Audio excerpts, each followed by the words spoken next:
Ininspeksyon ni Pangulong Aquino mga proyektong pangkaunlaran sa Samar at ilang pang hinagupit ng Bagyong Ruby noong nakarang taon. At sa unang pagkakataon ay nabisita ng Pangulo ang bayan ng Arteche na na-isolate dahil sa bagyo. Kung nooy bangka lamang ang nakakarating dito, ngayon ay maaari na ring bumiyahe dito by land. Ang karagdagang detalye, alamin natin mula kay Rocky Ignacio sa pamamagitan ng telepono.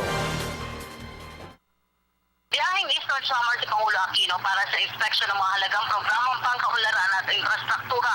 Pagdating sa Borongan, agad nagsagawa ng aerial inspection ng Pangulo sa road projects na ipinatupad sa Eastern Samar patungong Northern Samar.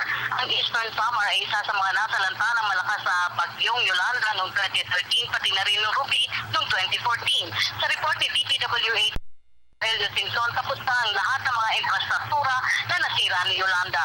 Pagkatapos ng aerial inspection, nagtungo ang Pangulo sa bayan ng Arteche kaugnay ng 50th founding anniversary ng Eastern Samar. Itinuring ng mga lokal na leader na makasaysayan ang pagbisita dahil ang dating isolated na bayan ay naabot na sa pamagitan ng land travel na sinimulan sa ilalim ni dating Pangulong Corazon Aquino na itinuloy ng kasalukuyang Administrasyong Aquino. Kasunod dito, ipiniresenta rin sa Pangulo ang iba pang infrastructure projects ng DPWH.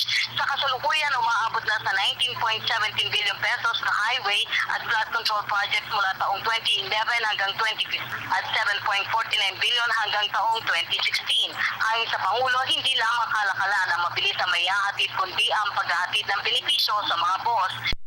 Sa Arteche ay nagkaroon ng ceremonial turnover ang Pangulo kasama si Health Secretary Jared Garing ng BP Aparatus at meter para sa barangay at provincial health centers. Gitna ng Pangulo, nasa kamay rin at taong bayan na may pagpatuloy ang mabuting pamamahala. Ipinakita pa ng Pangulo ang isang biskwit sa kanyang magiging pananghalian sa gitna ng pagbibigay serbisyo sa tao.